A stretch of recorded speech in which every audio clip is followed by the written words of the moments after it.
Let's look down at the bottom of page 128 here. You remember in the highlighted section there, in the second to last paragraph, he was talking about how we're promised in the scriptures that Yahweh is going to use Yeshua over the house of Yahweh to bring us to perfection. And then also it talks about how the 12 tribes were brought out of Egypt, and they were tried 40 years in the wilderness, and that was to do a work, because he had a work to do with these people, okay? Then in the last paragraph, he says, in a few months from now, you could actually receive the power to bring life or resurrect the dead. He says you actually can do this in just a few months, once another law is performed, okay? And he says we have one more law. Once we perform this law, we can make that connection with Yahweh. So he starts off reading this verse. This is in Hebrews 10:22. Let us draw near with a pure heart and full assurance of the faith. That was this verse, you remember? Let's draw near with a pure heart and full assurance of the faith, having our hearts sprinkled from an evil conscience and our bodies washed with pure water. And then a correction was made to that verse, saying, let us draw near with a true heart and full assurance of the faith, having been sprinkled, separating our bodies from the knowledge of evil, and our bodies cleansed by water of the ashes of the red heifer. Okay, and that's the law that he was referring to that was soon to take place. And of course, ever since then, we have been using it, those ashes of the red heifer, and of course, it's been a tremendous blessing in Yahweh's house. Okay, let's continue on here. He says, let us draw near with a pure heart and full assurance of the faith. It says, that is the entire plan. All the promises that Yahweh has made to us. He's the one who set this plan.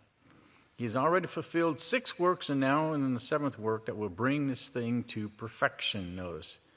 It's going to bring us to perfection. And of course, what's going to bring us to perfection? His plan.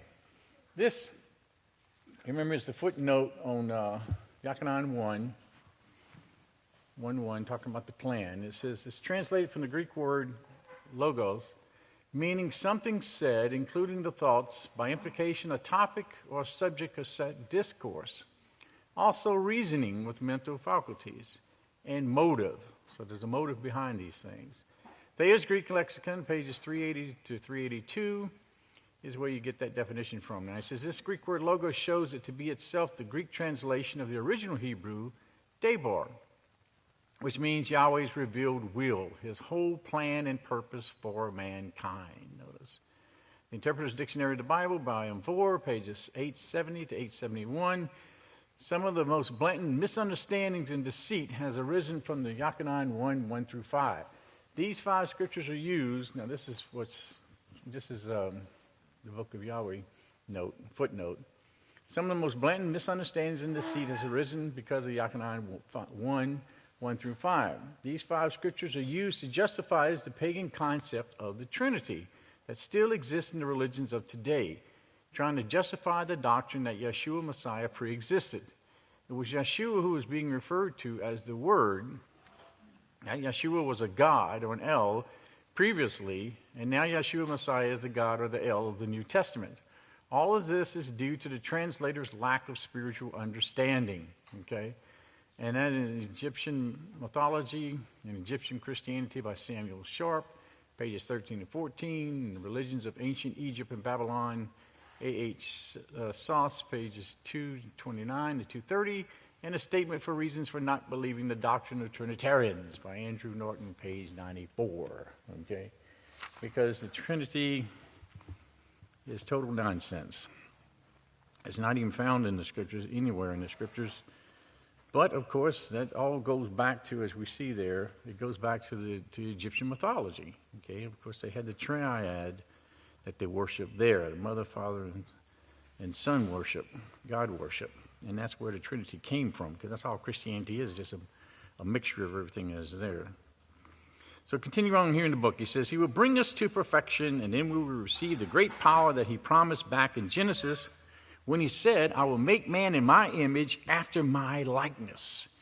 Then he said he would give man rulership over the entire universe. Over the entire universe. Now, He says, this is over the Malachim who are now working with us and have much greater power than we do.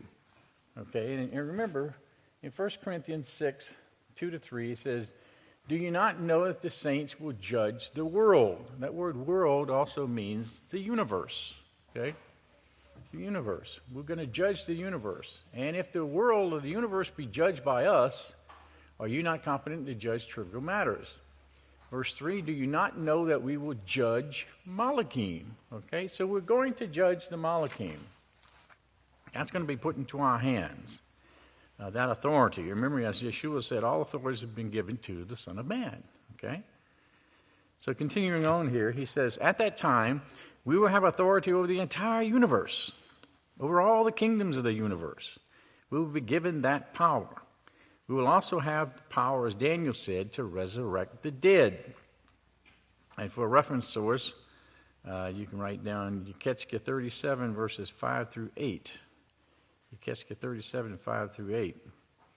Because we're going to be given power, as Daniel said, to resurrect the dead. And then, of course, Yeketska 37 talks about the resurrection of the dead.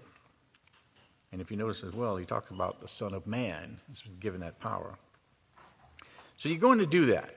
You're going to resurrect the other 6 works that Yahweh had that have since died and are resting at this time. Like I always said, go your way, Daniel, you will sleep, but you will be resurrected. Okay? So I remember Daniel wanted to know and to understand these things, but he said, no, it's not for you, Daniel. You've got to go. You will sleep with your fathers, but it's not for you to understand these things. He was only used as someone to write these things down. Now remember, he says, you're going to sleep. You're going to be resurrected. Well, of course, the resurrection is going to come by man. Now, here's some scriptures that show that. In 1 Corinthians 15:21, it says, for since death came by man, then by man also comes the resurrection of the dead. Okay, because remember, death came into the world through Adam, mankind, and through man, the resurrection of the dead will also come. That is a promise that was given. In Yeketska 37, 3-4, then he said to me, Son of man, can these bones live? And he answered, O Yahweh, you know. And again he said to me, prophesy to these bones and say to them, O dry bones, hear the word of Yahweh. So notice, it's who does this? It's the Son of Man that does this, okay? And of course, Yeshua referred to himself as being the Son of Man. And if you notice in Isaiah 56, verse 2, it says, blessed is the man who does this, and the Son of Man who lays hold on. And notice, he has to lay hold on. He has to grab hold to it. It has to be something that he will never let go. And that's the word of Yahweh. Who keeps the Sabbath, notice, from polluting and defiling them, and keeps his hand from doing any evil. Remember, the Sabbath is the mark of Yahweh. It shows that we belong to Yahweh. So the Son of Man who keeps the Sabbath has the mark of Yahweh. Those will be the ones, remember, they will be made into the image and the likeness of Yahweh, and they will have that power and authority to be able to resurrect the dead. Because as it says, by man came sin, and death into the world, also by man will come forth the resurrection of the dead. Now that's something that is never understood in the churches. They don't see that at all. They don't even know about that scripture, really. So he says in the book, he says, if you would think about what he's saying, what these prophets said, and what Yahweh is showing here, those with a pure heart, those who do certain things, okay? Because he's talking about, these prophets, what these prophets said. Yahweh is showing us here that certain people will do certain things, okay? And it's only those, as he says, who has a pure heart. And remember, your heart must be like Yahweh's heart, like David's was. King David's had a heart like Yahweh. Remember, Yahweh even gave testimony of David about how his heart was like his own. Okay, and this is what we have to have. We have to have these laws written in our hearts and in our minds so that we can be as Yahweh himself. He says some of the priests will catch the rest of this, but you will not. He says, I don't want you to know anything about it until Passover. And Passover was the time when this was brought forth. But you can be expecting it, he says, and you're going to fulfill that last law at that time, Yahweh willing. So he continues to read Hebrews 10:21, having our hearts sprinkled from an evil conscience. He says, you remember it said Yeshua's blood does that. Okay, Yeshua's blood, it purifies your heart from this evil conscience. It's not Yeshua's actual blood that's taken to our bodies. Okay, remember Yeshua's words. He says, unless you eat my flesh and drink my blood, you have no part with me. So it's not literally, but it's spiritually taking on the character that Yeshua had, the same character that he developed within his own body. And that's how we become a new man, right? A new person. We're created anew through Yahweh's laws. And his whole life was based upon servitude. And Yeshua was always thinking of others before him, and he especially demonstrated that on the night of his memorial. But partaking of Yeshua's blood purifies our heart from an evil conscience, as we read here in this verse. And as we take on his character, of course, then evil is removed from our bodies. Just as there is a living substance, within our blood that we pick up from things that we eat, well, the same kind of thing spiritually takes place as we allow the washing of Yeshua's blood to cleanse us internally in the way in which we think, and of course in the way in which we outwardly act. Okay? So, when we partake of Yeshua's blood, we can see this is how it purifies your heart from an evil conscience. Okay? And of course that means more to us to understand those things too, because of the fact that that the heart is not just a blood pump. It doesn't just pump blood. It has to do with your conscience as well, because of the fact that you think, you react, you make decisions and so forth from your heart. All these things come forth from the heart. Because remember, you have, which they know of right now, but the more research they do, the more they find out. Really, one day I think they'll probably find out that the whole body is a brain, because it's different organs that eventually they come across. They just found another one that had been hidden from them. But you have the brain in your head, of course, and you have the brain in your gut, and then you have the brain in your heart. And all three of these work together. And of course, this is why it's so important when you see when Yahweh's law says, this you shall eat, this you shall not eat. Well, you can see the importance that if you eat what Yahweh says to eat, then of course, is going into your gut. Well, that's going to communicate with your brain. So therefore, you're going to have clear thoughts and clear thinking. You eat something that you're not supposed to eat, well, then therefore it will confuse your thinking, confuse your mind, because it's connected, with the nerve, the vagus nerve and stuff that connects everything together. And so therefore, your thinking's going to be messed up. The brain in your head is going to be messed up because of that fact. So all these things are tied in together. So we can see that when it purifies your heart from this evil conscience, as the laws of Yahweh are written within our hearts and our minds, then therefore our conscience becomes pure. Okay, and we begin to think with this that Yahweh has given into us, and it gets rid of the evil conscience from us. So he says, you can understand just what I was talking about a while ago. He says, it's as simple as wearing immodest clothing. It's as simple as lusting after another man's wife or lusting after his daughter without permission. And remember, we saw how that when you look upon something, how it affects your body and how you take that into your mind, and you take it into your body and it becomes a part of you. And then you reflect upon it. And then, remember, it's not the temptation itself, it's how you react to the temptation. What you do, if you start feeding your mind on with that temptation, well, now you're going to get to a point to where you can't change. So you'll get to a point of no return, and then you'll end up sinning because you didn't push it out of your head. And of course, that's what we learn about self-control, is being able to control your thoughts, grabbing a hold to it. So he says this stuff has to come out of us. Okay, highlight this next sentence. You have to see the difference in something that will last forever and something that causes hatred and bitterness among brothers and sisters and friends. Okay? You have to see that difference, because you have to know when something's going to last forever, which would be, of course, righteousness, or something that would cause hatred and bitterness. That's not of Yahweh. That's not of his spirit, But if it causes hatred and bitterness among your brothers and sisters and friends, well, then you know it's going the other opposite way than what Yahweh wants you to go. It's seeking after evil. But notice, you have to see that difference. Okay, you have to be able to understand that difference. So it's not just knowing it, but it's actually seeing it, reacting on it, and actually doing something about it to be able to keep you from having that evil conscience. Okay? So what the world has now come to is where it also causes filthy diseases that can destroy the body. That's the point it's gotten to now. That these filthy STDs are everywhere, and it's just starting to destroy the body. And this is exactly what Satan wants, because Satan wants to destroy the body of people. She wants to destroy their minds so that they can't think.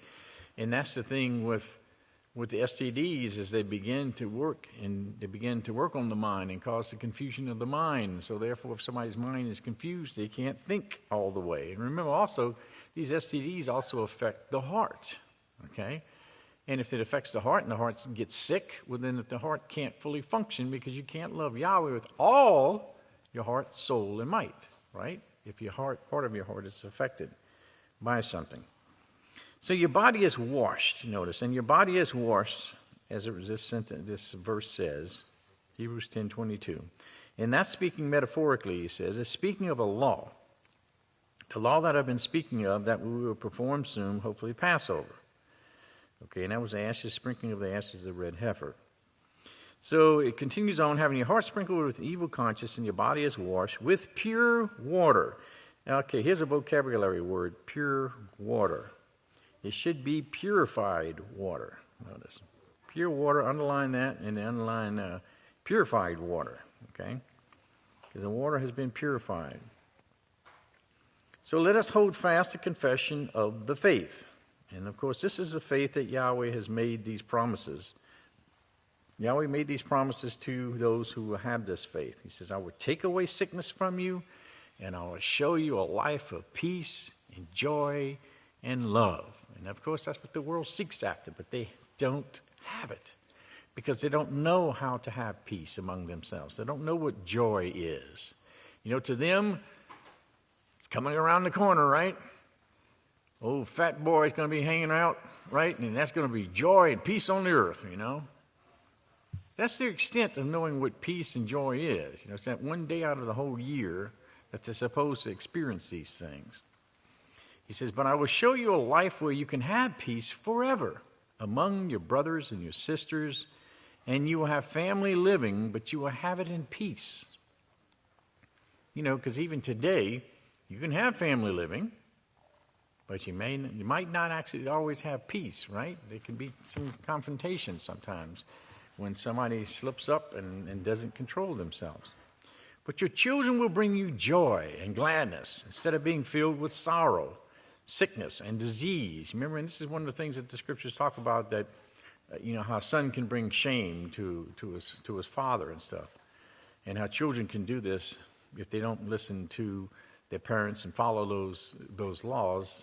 That is, remember, and that's one of the first laws with promise. It says the promise of eternal life, if you're obedient to your father and your mother.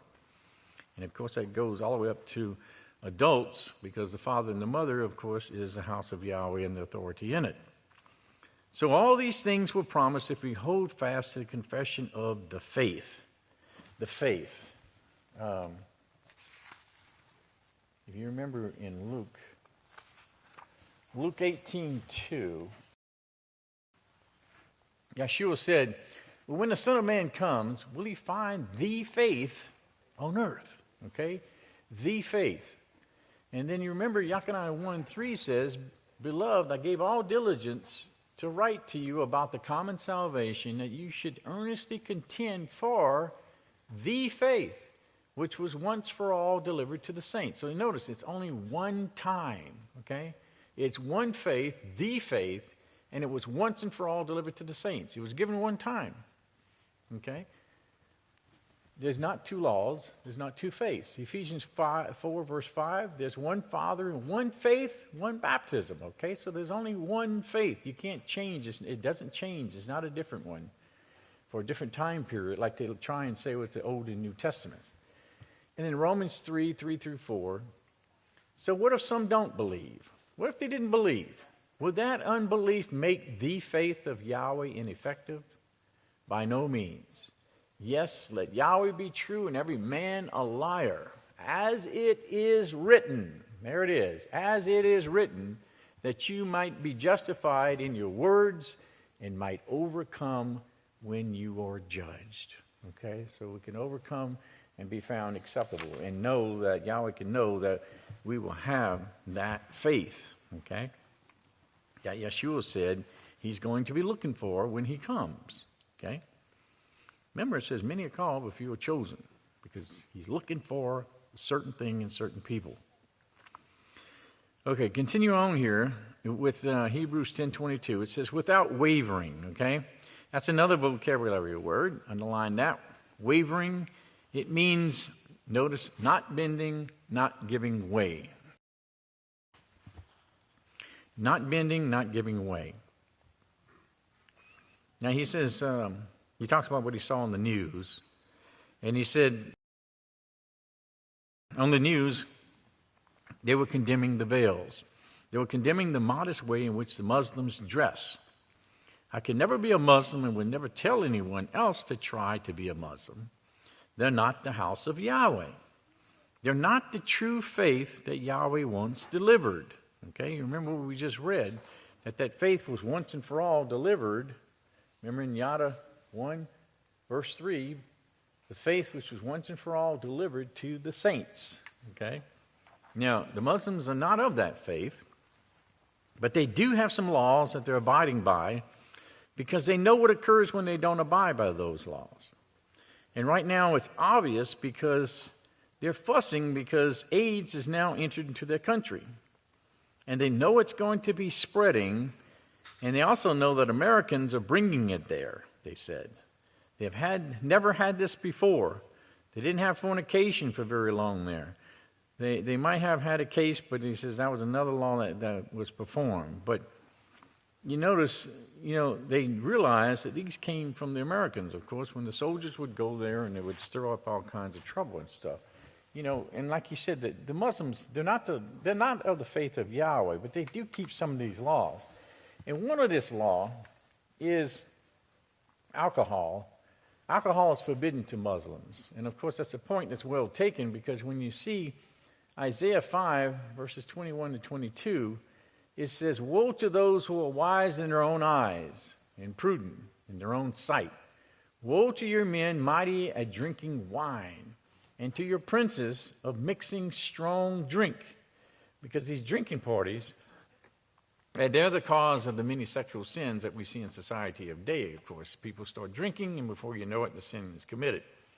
So, in Proverbs 23, 31 to 33, it says, don't gaze passionately at the redness of the wine when it sparkles in the cup. It goes down sweetly, but in the end it bites like a serpent and stings like an adder. Your eyes will stare at strange women. In other words, you will lust and you will be perverted, because your mind will imagine perverse things. And of course, that's why the Muslims don't want the Western culture around them, because they know how the Western culture is, and they realize this, and they know how it's affected them. And so they try and stay amongst their own culture.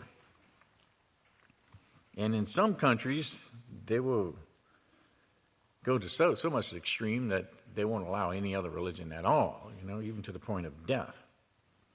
But it just goes to show you what can spread. And of course, it's because they don't keep the laws of Yahweh. Okay, back in the book here, it says, I'll highlight this sentence here. Satan right now wants to destroy every law and make people say no to the law. Okay? No to the law. She wants to destroy every law and make people say no to the law. He says, if you will notice, the propaganda against some of the holy things that are still done by these people. Satan hates that, and she's going to extremes through propaganda to condemn it and to make out like exposing yourself in public and committing fornication and adultery should be the normal thing, and it should be allowed. And of course, you see what's taking place today in society, how it actually has gotten to that point to where it has to become the norm, and it is allowed. Highlight this next verse here. All the things that Yahweh has told us and shows us in the book of Yahweh, even in the King James Version, that you should do, she is condemning and trying to get people to look on it as being evil. Okay, she's trying to make people look upon this as being evil. Okay, and if you remember, Malachi 2:17 says, "You have wearied Yahweh with your words," but you say, "In what way have we wearied him?" When you say, "Everyone who does evil is righteous." And in Isaiah 5:20, "Woe to those who call evil righteous, and righteous evil, who put darkness for light and light for darkness, who put bitter for sweet and sweet for bitter."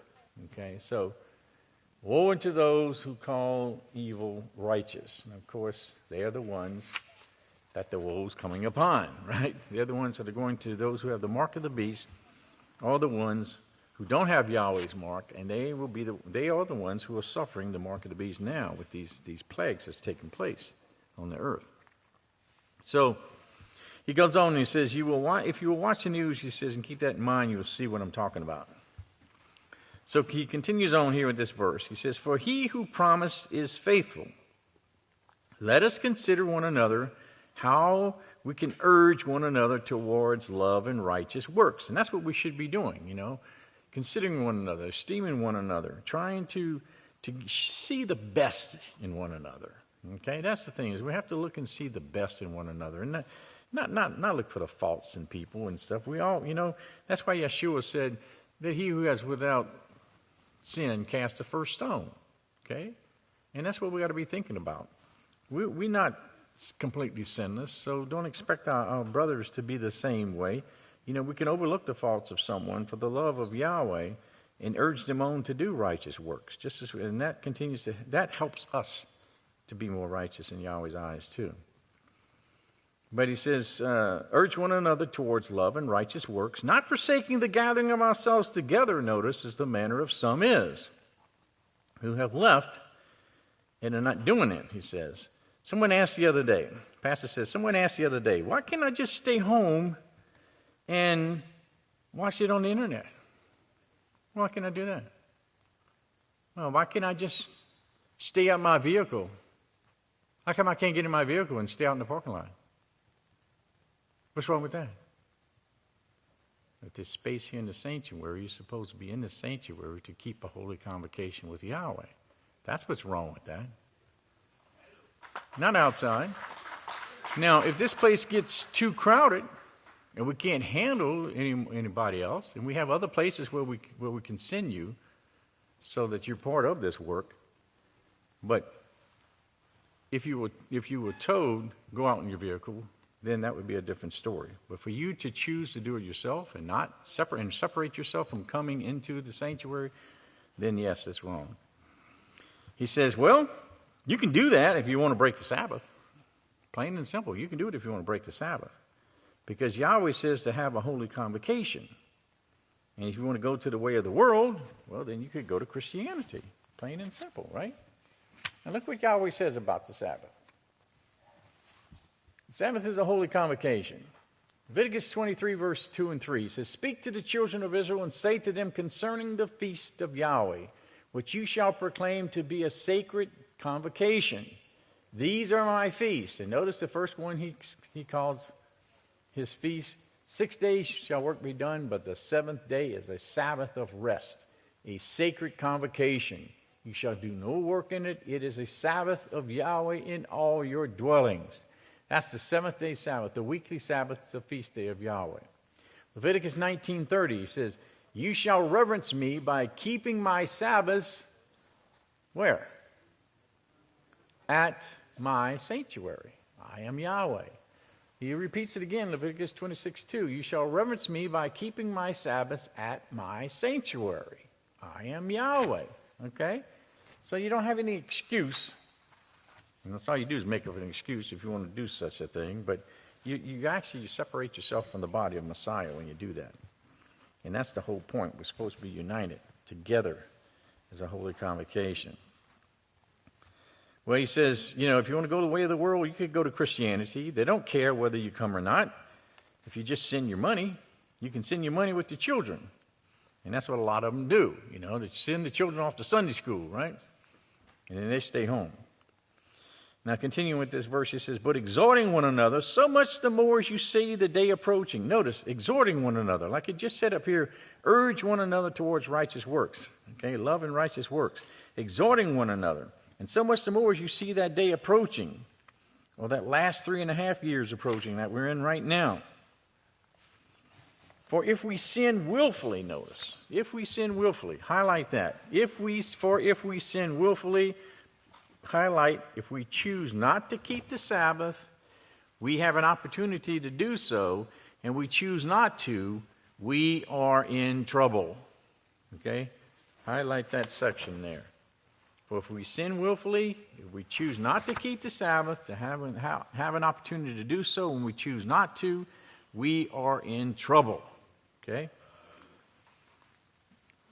Now, for a reference note, of course, Hebrews 10, verse 25 and 26 would be great for that. Hebrews 25 and 26, when he says, don't forsake the gathering of yourselves together. And remains no sacrifice for us if we are disobedient. So he says, do you see that? Continue on with that verse. He says, after we have received the knowledge of the truth, there no longer remains a sacrifice for your sin. How can they be? You can't have a sacrifice is to forgive you of your sin. Well, if you unknowingly do something, that's a different story. But if you willfully sin and you willfully do something that you know is wrong, then you're spitting in Yahweh's face. And you're saying that, Yeshua's sacrifice means nothing because look, Yeshua gave up his life. He gave up his life for us. It's not a big, it's not a little thing to think about. I mean, he actually gave up his life. Would you give up your life right now? Yeshua, of course, he knew that if he was obedient to Yahweh, he knew the promise that Yahweh gave him, that he said that he would be resurrected. But he still had to give up his life. You remember what he said to his disciples? I have the authority. He says, I have the authority to lay down my life and to raise it back up again. He had that choice. He had that authority to make that choice, to do it. And that's what he chose to do. But he had to die. He had to die. Think about it. Yeah, he was resurrected, but did he continue on with his disciples? Did he continue on in the lifestyle that he was with, and enjoying the things here in this life? No. He was separated from them because he had to go and learn how to become the high priest and so forth. So, he's looking forward to being joined once again with the family. And he's looking forward to being joined with us. Because remember, he's the firstborn among many brethren. And we're the rest of his brothers and sisters. And that's what he's looking forward to, being joined together with us. As we'll be made into Yahweh's image and likeness as he is. That's the beautiful part about it. Okay, underline these next two sentences. You cannot tell me, you cannot see the evil in what Christianity is doing in the world. There is evil in what Hollywood, illicit sex, and impurities are doing to the world, and what the bombs are going to do to the world. Mankind would destroy himself without the bombs, just with his pattern of life right now. Okay? All of that can be highlighted. You can't tell me you can't see the evil in which Christianity is doing. That evil is there. Hollywood has put all the stuff in the minds of the people influenced them to do these things. And, of course, mankind would destroy himself without the bombs going off. You know, we wouldn't have to have nuclear war to destroy mankind. Mankind would destroy himself. If we were allowed to continue to live another 10 to 30 years, we would kill ourselves. Mankind would wipe himself off the face of this earth, because look at the diseases that's going on now. And eventually it would spread throughout the earth and kill every living being on the earth. And all the scientists know this right now, he says. They all know this. Okay? And he says the scientists are saying it's impossible to find a cure for this. It's impossible to find a cure. If you remember, there is no cure. Remember, Jeremiah 30, verse 15 says, there is no cure. Okay? And of course, the reason why there's no cure is because they don't come to Yahweh's house. Okay? And if you don't come to Yahweh's house is the only place that can give you life. It's the only place that will give you life, where you can learn how to obtain life. But if they stay away from the house of Yahweh, well, then, of course, they can't come to learn the ways of Yahweh. And if you remember here in Hebrews 10:25, when he says, don't forsake the gathering of ourselves together, as the manner of some is, but exhorting one another, so much as we see the day approaching, as we just read. If we sin willfully, we have received the knowledge of truth. There no longer remains a sacrifice of sins. And then connect that with Exodus 15:17. He says, you will bring them and plant them on the mountain of your inheritance. The place, remember Deuteronomy 12, verse 5. O Yahweh, you have made for your dwelling the sanctuary, O Yahweh, which your hands have established, which is the house of Yahweh. Okay? So this is our inheritance. This is something that we will be living. This is what we will be having forever, is the opportunity to be in Yahweh's house. Remember, house means family. Okay? It's a part of Yahweh's family. So he says it's impossible to find the cure. Okay? And of course, they're trying to prevent it, but they can't, because there is no prevention. Yahweh says your diseases are incurable. We've gotten to a point to where there's no possible way that you can cure yourself. Okay? They never could really cure anything anyway. They just took the symptoms and kind of pushed them down, you know, to where it actually deceived people into thinking that they had, you know, a relief of something or a cure for something, but they actually didn't. Because all they did was push things back into the body. The microbes would mutate more with other different things and cause even more problems with them that would eventually come up in some other part of the body with some other symptoms. And so, yeah, okay, so maybe they got rid of their headache, you know, but now their foot throbs like crazy and they can't even walk on their foot, right? Or whatever it is. So it goes from different parts of the body wherever it's at, and different things take place. So he says this is exactly what we have here is prevention. He says Yahweh says that's the only way to stop it. You know, you just prevent these curses from taking place, period. Prevention is Yahweh's way. Don't do this and you won't suffer the curse. Okay, and then that way you don't have to worry about the curse. Well, what Yahweh said that Satan does not have is the power to raise the dead. Yahweh actually invented or created you to where he could let you suffer, witness, and see what this pattern of life will cause you. Okay? He has that ability. He's got that authority. And this is why we have to suffer in life. Remember? Psalm 119, verse 71. It's beneficial for us that we were afflicted so we might learn your statutes. Okay? Because when we go astray from Yahweh's way, we afflict ourselves. Okay? We bring on the afflictions upon ourselves. But if we are faithful to Yahweh, he can allow us to suffer, because suffering causes us and humbles us and causes us to reflect upon him. But eventually, he's going to take it all away. Remember, Revelation 20 says he's going to remove it all from us. But right now, there's a reason why we have to go through this. He says you don't have to do it yourself to see what it causes. You have a perfect pattern right here in the world that Yahweh is allowing us to see, you know. We don't have to experience it. We can look up with our eyes and see what's going on, right? That's why he says, why on earth would we want our children to have part in this?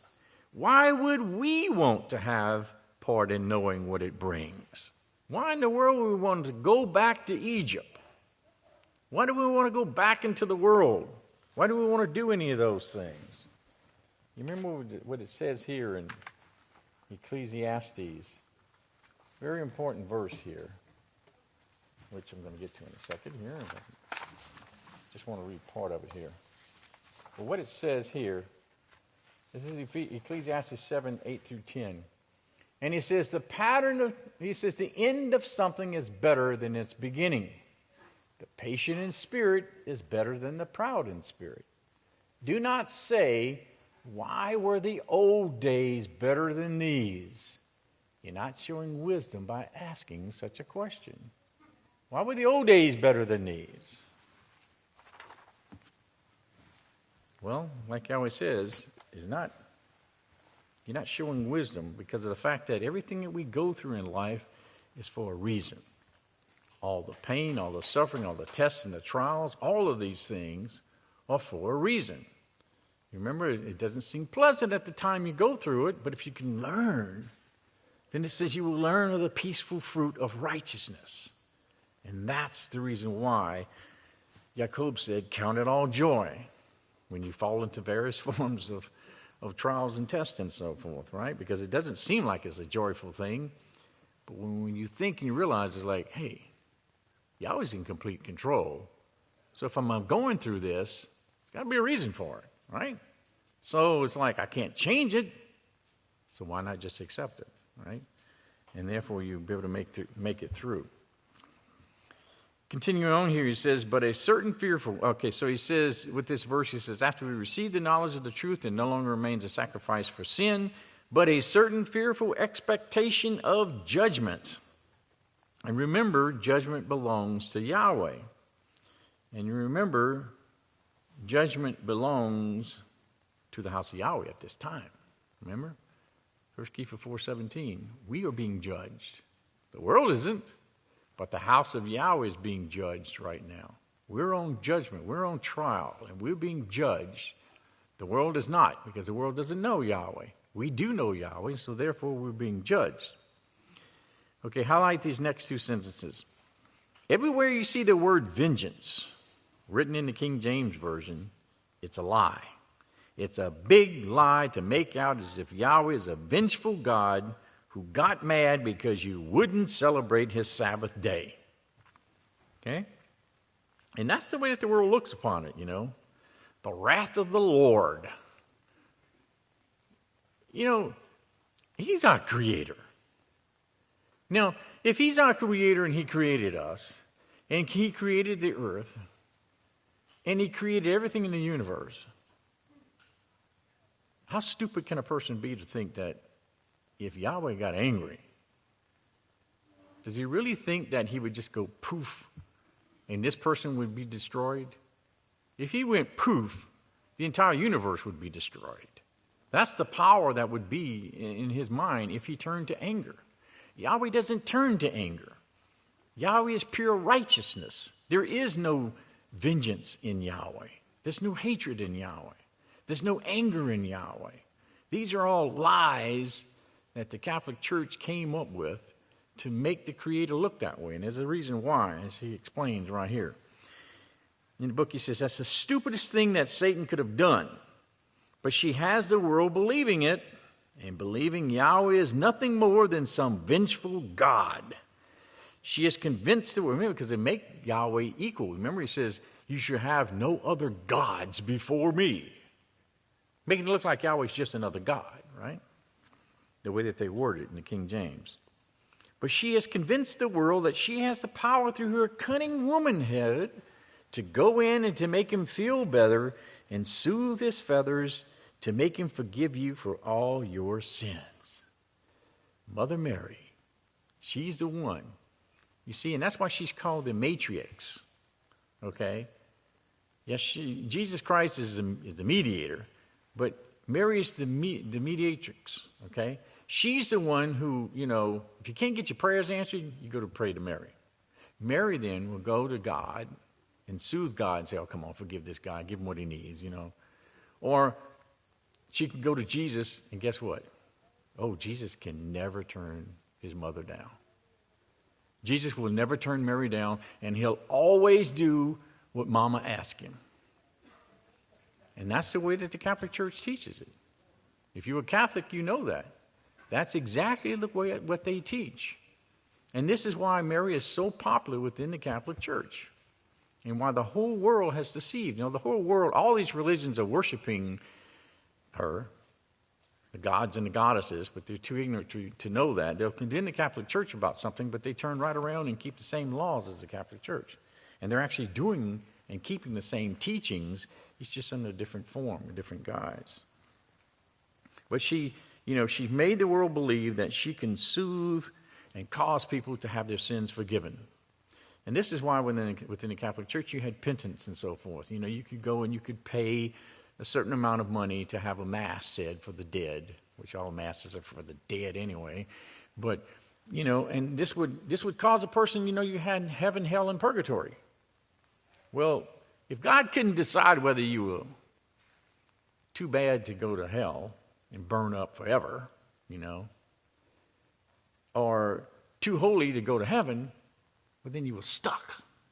So what was he going to do with you? Well, he sticks you in purgatory, where he kind of like sits midway between heaven and hell, and you kind of sit there for a while.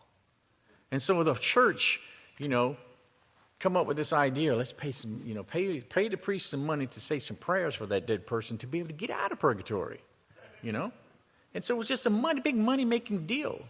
But remember, the people didn't know any better. And this is why it got to a certain point within the Middle Ages to where only the priests were the higher educated people. They're the only ones that could read the Latin versions of the scriptures and so forth. And so they would tell these pretty little stories and lies to the people, and the people sucked it up and believed it because they couldn't read. They had no Bible to look at. Remember? They had no Bible to look at to be able to see what was going on. And so all of these lies came about, and people believed these things. And so they built the case for all of this. And it grew and it grew and it grew. Well, it says that's what she convinced Christianity of. That's what they teach. So he continues on. He says, but a certain fearful expectation of judgment. He says, well, this judgment or this sentencing is already pronounced. Yahweh, as I was going to tell you, has the power to let the whole world suffer. He's going to give us the power to resurrect the world.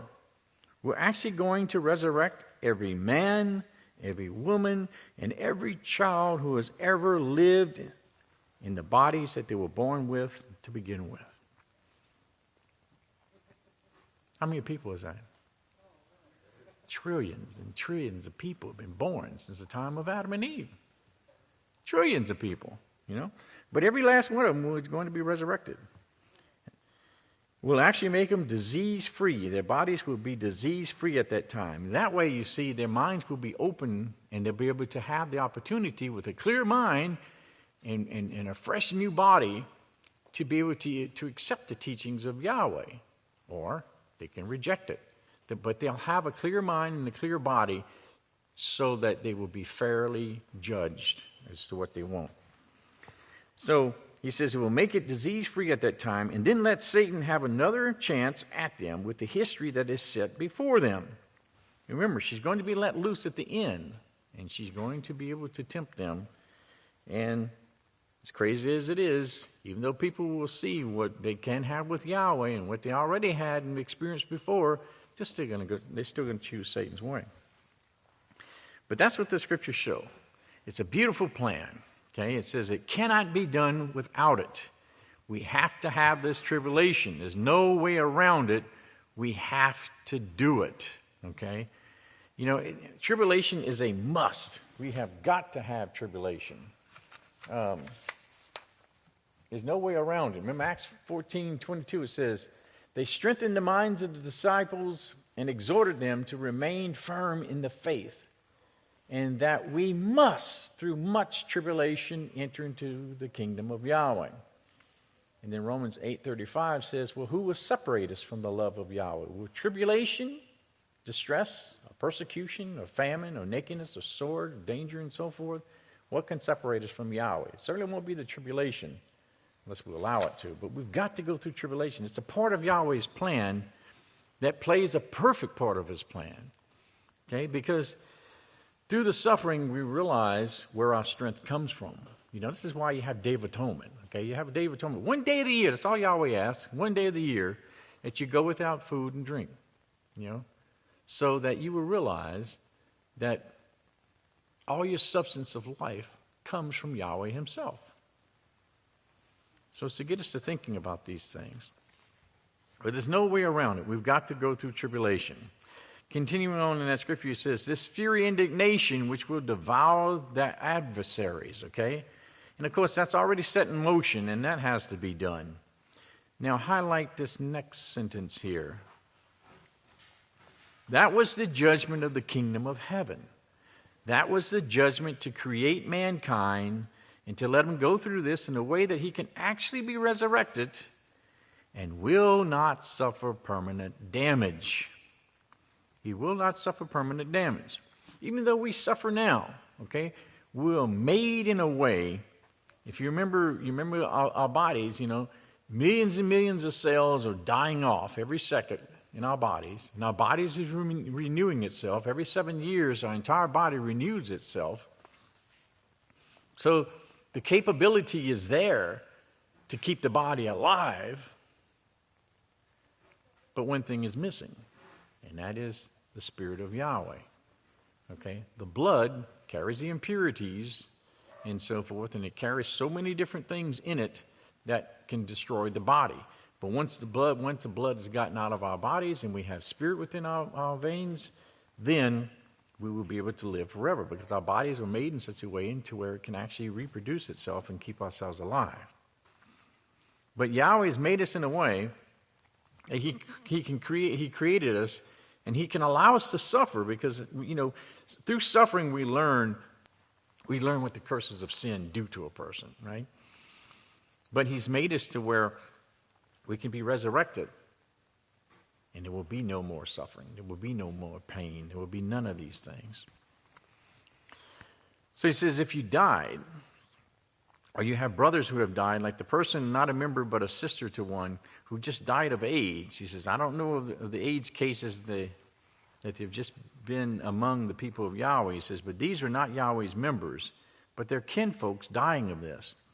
He says, if you have a family member with this, and there are some that I've heard who have brothers and sisters who do have AIDS, I hope you stay away from those people. Brethren, it can get into you and from them.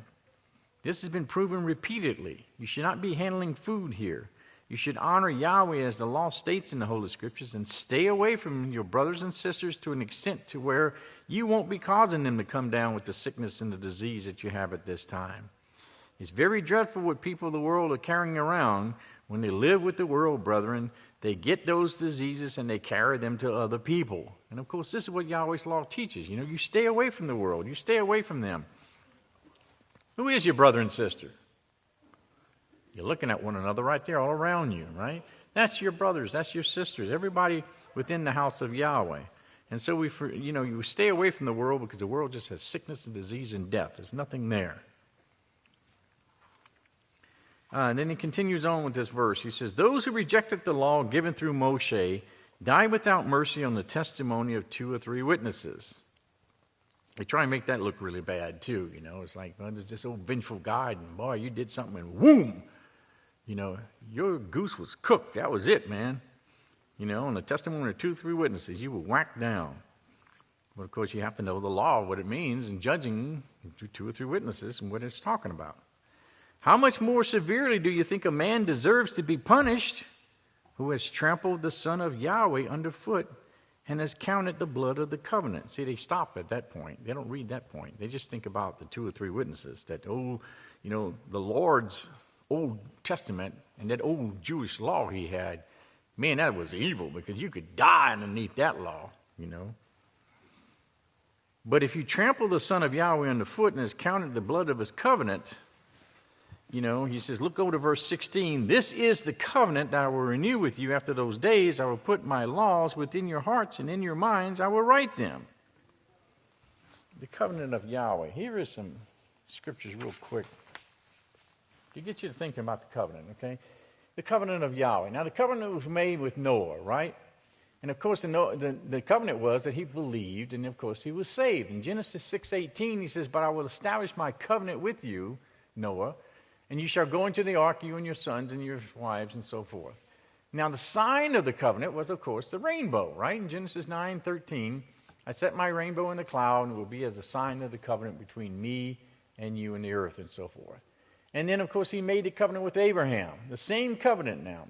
And Yahweh said to Abraham, as for you, you must keep my covenant and your descendants after you. Of course, the sign of that covenant was circumcision with Abraham.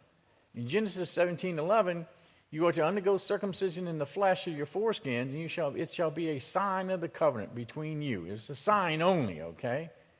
And then, of course, he says to obey his voice, to keep his covenant. In Exodus 19:5, now therefore, if you will truly obey my voice by keeping my covenant, then you shall be a special treasure to me above all people, for all the earth is mine. Then if you remember, there was the book of the covenant, which was the written laws of Yahweh, Exodus 24:7. Then he took the book of the covenant and he read it to the people, and they said, all that Yahweh has said, we will be obedient and do. Well, of course, the book of the covenant is the laws of Yahweh, okay? Keeping the laws of Yahweh is the covenant of Yahweh.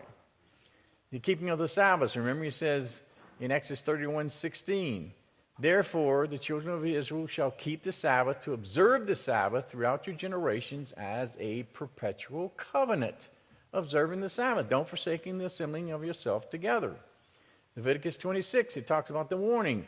If you despise my statutes, if you abhor my judgments, so that you do not perform and do all my laws, and so violate my covenant. So what is the covenant? It's the keeping of his laws. Okay? This is my covenant, he says. Isaiah 49:21. As for me, this is my covenant with them, says Yahweh. My spirit which is upon you, namely my laws, which I put in their mouths, it will not depart from your mouth, nor from the mouth of your seed, nor from the mouth of your seed, says Yahweh, from this time and forevermore. In Hebrews 10:16, this is the covenant that I will renew with them in those days, says Yahweh. I will put my laws into their hearts, and in their minds I will write them. And that covenant has never, ever changed. Okay, the covenant has always remained the same. But they didn't keep the covenant. They didn't keep his laws. They broke his laws. They thought themselves more righteous. Remember? The self-righteousness that they thought of, as it says in Romans 10? And so therefore, by not keeping the Sabbath days, by not keeping Yahweh's laws, they broke the covenant of Yahweh. But the covenant has always been that he would put his laws within their hearts and minds. The desire to keep his laws, okay? Going on in the book, he says, but if you choose not to do them, not to perform them, like the simple thing of keeping the Sabbath day, it's impossible for you to do so. Then you have chosen to go the other way. He says, you might not think the Sabbath is a big thing in your life. Now highlight the rest of this verse. You might not think the Sabbath is a big thing in your life. I can tell you the Sabbath carries more help for you than any one single thing I know. It carries power direct from Yahweh on this day, coming straight from Yahweh himself. If you are an unclean person sitting in the house of Yahweh, you receive that power by making that connection on the Sabbath. It's a very slight connection, but you can still make it if you assemble with Yahweh's people. Do you see the reason why he says don't forsake the gathering of yourself together? Do you see the reason why we tell you come to the sanctuary, come in Yahweh's house to keep the Sabbath day holy? Don't separate yourself. Don't stay away. Pastor said, unless you're dead, come to the Sabbath. You know, and we set it up. If you're that sickly and you're feeling that bad, we can set you up into a separate room where you can go in among the other people. But you can still be here among Yahweh's people and still make that connection with your Father and still gain that spiritual strength that you need, that you receive every time you come to Yahweh's house to keep His Sabbath day holy. Okay? And that's the extreme importance of it. Okay, we're going to have to stop here on the bottom of page 130 here.